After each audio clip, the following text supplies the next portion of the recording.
آپ ظہر کی نماز پڑھنے میں مشغول تھی، جب فارغ ہوئی تو نوافل کی نیت مان لی۔ اس طرح عصر کی نماز کا وقت آ گیا، عصر کی نماز پڑھ کر تسبیح پڑھنے میں مشغول ہو گئی، حتیٰ کہ مغرب کی نماز کا وقت قریب ہو گیا۔ نماز مغرب ادا کرنے کے بعد اوابین کی نیت مان لی، اس حال میں کہ عشاء کی نماز ہو گیا، نماز عشاء کے بعد نفل کی نیت کر لی، رکوع اور سجدہ میں مشغول رہی، حتیٰ کہ فجر کی نماز کا بھی وقت آ گیا تو مناجات میں محو ہو گئی۔ بالآخر فجر کی نماز کے بعد تلاوت قرآن پاک میں مصروف ہو گئی۔ فراغت میں اشراق کے نوافل ادا کیے تو بیٹھے بیٹھے تھوڑی دیر کے لیے اونگ آ گئی۔ جب بیدار ہوں تو رو رو کر خدا سے دعا کرنے لگی، اے اللہ میں ایسی آنکھ سے پناہ چاہتی ہوں جو نیند سے بھرتی ہی نہ ہو۔ رابعہ بصری رحمۃ اللہ علیہ بہت کم گفتگو کیا کرتی تھی، اکثر اوقات کوئی گفتگو کرنی ہو تو آیات قرآنی کا سہارا لے کر اپنے مطلب کو بیان کر لیتی۔ لوگوں نے پوچھا کہ آپ ایسا کیوں کرتی ہیں؟ جواب میں فرمایا کہ انسان جو کچھ بولتا ہے فرشتے اس سے لکھتے رہتے ہیں، کوشش کرتی ہوں کہ قرآن مجید کی آیت کے سوا کچھ نہ بولوں، یہ احتیاط اس لیے کہ کہیں میرا منہ غلط لفظ نہ بولے اور فرشتے اسے تحریر نہ کر لے، پھر مجھے محبوب حبیب کے سامنے شرمندہ ہونا پڑے گا۔ ایک شخص نے رابعہ بصری رحمۃ اللہ علیہ کے سامنے دنیا کی بہت مذمت کی، آپ تھوڑی دیر سنتی رہی، پھر فرمایا اٹھ چلا جا یہاں سے، تو نے اتنا وقت دنیا کی مذمت کرنے میں لگا دیا، تجھے دنیا سے محبت ہے، اگر کسی سے نفرت ہو تو اس کا تذکرہ بھی اچھا نہیں لگتا۔ ایک مرتبہ رابعہ بصری رحمۃ اللہ علیہ سے لوگوں نے پوچھا کہ ہم نے آپ کو کبھی ہنستے ہوئے نہیں دیکھا، کیا وجہ ہے؟ آخر اللہ تعالیٰ نے انسان کو ہنسنے سے منع تو نہیں کیا۔ رابعہ بصری رحمۃ اللہ علیہ نے جواب دیا، بے شک کسی نے منع نہیں کی، فرمایا مگر مجھے اس کام کے لیے فرصت نہیں۔ لوگوں نے تعجب سے کہا کہ ہنسنے کے لیے بھی فرصت درکار ہوتی ہے؟ رابعہ بصری رحمۃ اللہ علیہ نے کہا، ہاں، دنیا میں وہی شخص ہنستا ہے جسے اطمینان قلب ہو، اور میں ابھی اس نعمت سے محروم ہوں۔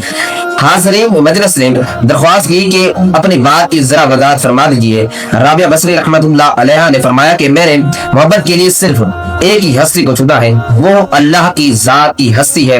میں اس خوف سے روتی ہوں کہ کہیں میری زندگی بھر کی محنت ضائع نہ ہو جائے اور مرتے وقت مجھ سے یہ نہ کہہ دیا جائے کہ تو ہمارے لائق ہی نہیں۔ رابعہ بصری رحمۃ اللہ علیہ نے ساری زندگی تجربت کے اس عالم میں گزار دی۔ ایک مرتبہ کچھ لوگوں نے اعتراض کیا کہ آپ لوگوں میں عارفہ کے نام سے مشہور ہے، مگر آپ نبی صلی اللہ علیہ وآلہ وسلم کے نکاح والی سنت پر عمل کیوں نہیں کرتی؟ رابعہ بصری رحمۃ اللہ علیہ نے جواب میں فرمایا کہ مجھے 3 باتوں کا اندیشہ ہے، اگر تم مجھے ان 3 اندیشوں سے نجات دلا دو تو میں آج ہی نکاح کر لوں گی۔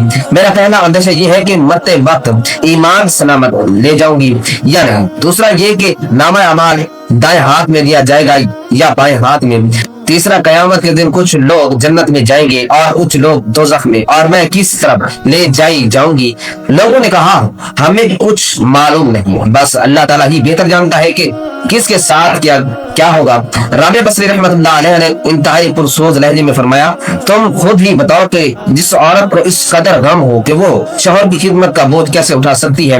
ایک بار کسی شخص نے آپ کی گوشہ نشینی پر اعتراض کرتے ہوئے فرمایا کہ باہر نکل کر دیکھیں کیسی بہار آئی ہے۔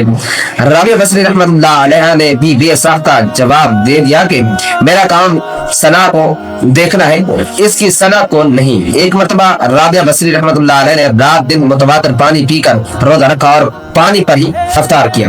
گھر میں کھانے کے لیے روٹی کا ایک لقمہ بھی نہ تھا۔ جب افطار کا وقت قریب آیا تو آپ پر بھوک بہت زیادہ حاوی ہو گئی اور آپ نے اپنے نفس سے کہا کہ کیا تجھے بھوک محسوس ہو رہی ہے؟